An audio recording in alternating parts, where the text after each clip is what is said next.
안녕하십니까. 오늘은 2023년 11월 16일 목요일입니다. 오늘은 수학 능력시험이 수능시험이 있는 날이네요. 건강하게 성적 잘 받을 수 있도록 시험 잘 치시기 바랍니다. 오늘도 허경영의 영성시대가 세계를 이끈다 263페이지부터 읽어보겠습니다. 인간의 지혜, 지식 단계. 인간의 지식, 지혜는 6단계가 있다. 태어날 때부터 본능적으로 아는 생이지를 포함하면 7단계다. 7단계는 차례로 생이지, 사물지, 사실지, 학이지, 창조지, 본이지, 천이지의 단계이다. 인간은 무의식과 잠재의식에 끌려가 운명의 지배를 받기 쉬우나 주어진 자유의지에 지혜를 더하면 운명에서 벗어나 지혜로운 삶을 살고 영적 진화를 이루어갈 수 있다. 생이지, 엄마의 젖을 빠는 것 등 태어나면서 본능적으로 아는 것이다. 사물지, 어린아이처럼 사물을 눈에 보이는 그대로 보는 것이다. 어린아이 눈에는 1억짜리 도자기 고려 청자로 된 술잔도 물컵으로 보인다. 사실지, 한 단계 나아간 것으로 사물이 어떻게 생겼는지를 아는 것으로 사실에 좀 더 가깝게 아는 것이다. 고등학생이 1억짜리 고려 청자 컵을 보고 값비싼 고려 청자 도자기 컵으로 사실에 가깝게 이야기하는 것이 사실지다. 학이지, 학교에서 배운 지식이다. 학교에서 도자기 컵을 배워 알았다면 그것이 학이지이다. 창조지, 스스로 새로 만들어낸 지식이다. 배운 적도 없는데 궁리하여 도자기 만드는 법을 창의적으로 개발했다면 창조지이다. 여기까지는 지식의 단계이다. 본이지, 이론적으로 배운 것을 토대로 체험을 통해 얻은 지혜를 말한다. 천이지, 하늘로부터 받은 지혜이다. 공장에서 직접 도자기를 만들어 보는 체험을 했다면 그것은 본이지이다. 전부적으로 도자기를 잘 만들 줄 안다면 그것은 천이지이다. 죄란 한자로 눈목 아니지. 이것은 네 가지를 할 수 있는 능력이 있는데도 하지 않는 것을 의미한다. 네 가지는 사랑, 사득, 사단, 사람이다. 이 네 가지를 사선이라고 한다. 사선은 사랑, 네 가지 기쁘게 하는 것을 사랑이라고 한다. 안랑, 얼굴 표정으로 기쁘게 함. 언랑, 말로 기쁘게 함. 신랑, 몸으로 기쁘게 함. 물랑, 물질로 기쁘게 함이 사랑이다. 사덕은 인이 예지를 사덕이라고 한다. 어진, 의로움, 예의 바름, 지혜로움의 네 가지 덕이다. 사단은 측은지심, 측은하게 여기는 마음, 수호지심, 자신의 허물을 부끄럽게 여기고 남의 악행을 미워하는 마음, 사양지심, 겸손하고 양보하는 마음, 시비지심, 옳고 그름을 분별하려는 마음이다. 사단은 사덕을 행하는 실마리가 된다. 사람은 사람이란 신효예교, 즉 신에 대한 믿음이 있고 부모에게 효도하고 부부간에 서로 사랑하며 자식을 잘 교육하는 것을 말한다. 신효예교를 갖추지 못하면 인간일 뿐 사람이 아니다. 죄와 죄악. 죄는 한 번의 잘못을 말하며 용서가 가능하다. 그러나 죄악은 상습적 잘못으로 용서받지 못하며 윤회에 반영된다. 무엇을 죄라고 하나요? 신이님, 무엇을 죄라고 하나요? 한자의 뜻대로 풀어보면 죄자는 네 가지 넉사가 아닌 것 아닐비란 뜻이야. 네 가지가 아닌 것이 바로 죄인 거야. 네 가지가 아닌 것이 도대체 뭐예요? 네 가지는 첫째는 사랑이요, 둘째는 사람이요, 셋째는 사단이요, 넷째는 사덕이란다. 사람, 사람, 사랑, 사람, 사단, 사덕. 알겠지? 한문풀이를 참 잘해야 되겠습니다. 사랑과 사람이 한자가 있는 거군요. 그래. 이 네 가지가 들어가지 않은 모든 행위는 다 죄가 되는 거야.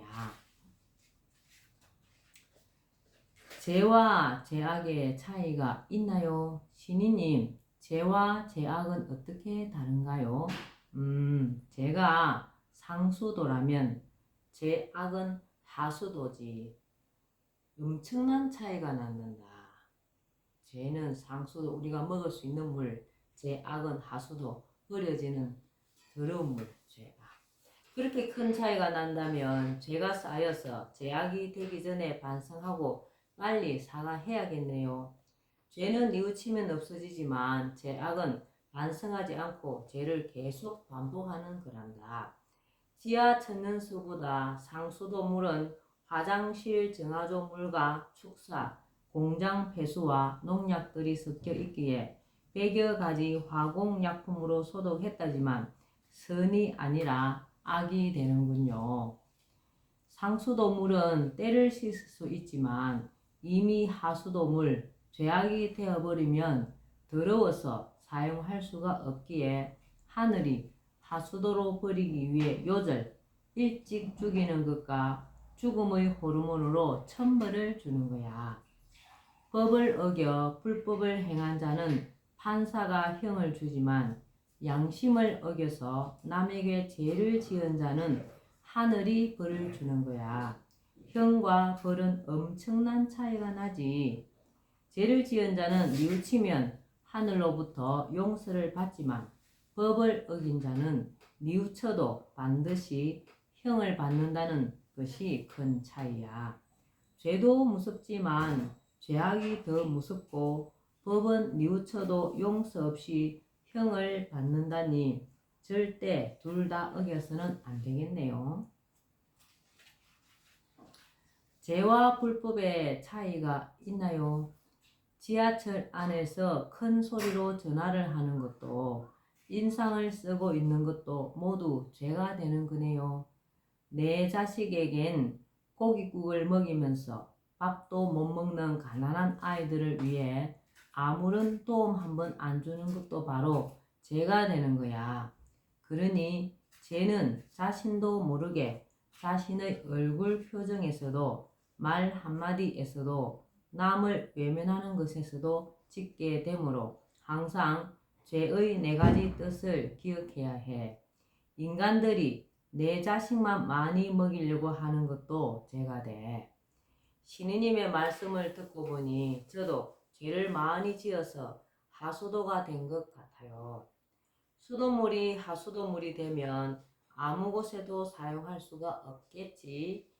일반적인 죄악은 호르몬 작용에 의한 벌을 받지만 윗사람인 부모나 스승이나 신에게 죄악을 저지른 자는 하늘을 기울게 했다 하여 갑자기 교통사고 등의 요절로 생명을 뺏는 벌을 주기도 하는 거야.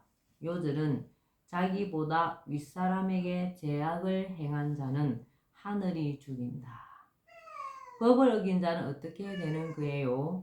양심을 어겨서 죄를 지은 자는 하늘이 벌을 주지만 법을 어겨서 불법을 행하면 인간인 판사가 형을 주는 거야. 양심을 내가 자주 어겼는데, 그러니까 법보다도 양심을 어긴 죄가 더 나쁜 것이야. 죄가 쌓이면 쓰레기 하수도물이 되지만 법을 어긴 자는 전과자가 되는 거야. 하늘의 저울은 죄, 불법이야. 불법보다 죄가 더 크네요. 죄가 더 무겁지. 불법의 종류를 보면은 위법, 교통 위반 등의 위반 행위, 편법, 법을 악용하는 것, 탈법, 탈세 등 고의적 면탈, 죄를 벗음 등, 범법, 강도, 살인, 상해 등 죄는 하늘이 심판하고 불법은 판사가 재판해. 벌과 형. 신이님, 벌과 형은 어떻게 다른가요? 벌은 양심을 어겨서 죄를 지은 자에게 하늘이 내리는 것이고, 형은 법을 어겨서 불법을 행한 자에게 인간인 판사가 내리는 것이야. 벌과 형은 엄청난 차이가 있네요. 벌의 재판관은 창조주이고 형의 재판관은 판사이니까 차이가 크지. 그럼 벌과 형 중에 어느 것이 더 무서운 거예요? 당연히 벌이 무섭지. 살인범이 형을 받고 복역을 다 끝냈다고 해도 추가로 하늘이 주는 벌을 또 받게 되는 거야. 죄도 자주 반복해서 죄악이 되면 유전자가 후손까지 저주를 내리고 결국 소돔성처럼 되기도 하는 거야. 그리고 형은 법정에서만 결정나지만 벌은 개인과 인류 전체가 타락했을 때는 소돔성과 노아의 홍수처럼 인류 전체가 한꺼번에 받기도 하는 거야. 개인별로는 요절과 유전병, 호르몬 등으로 심판하지만 집단 심판도 있기에 벌은 빠져나갈 수가 없어. 네. 하늘의 양심을 어기는 것이 제일 큰 벌이랍니다. 오늘은 흑영령의 영성시대가 세계를 일끈다. 여기까지만 읽겠습니다. 오늘도 건강하고 복된 날 되시기 바랍니다. 감사합니다. 흑영령, 흑영령, 흑영령.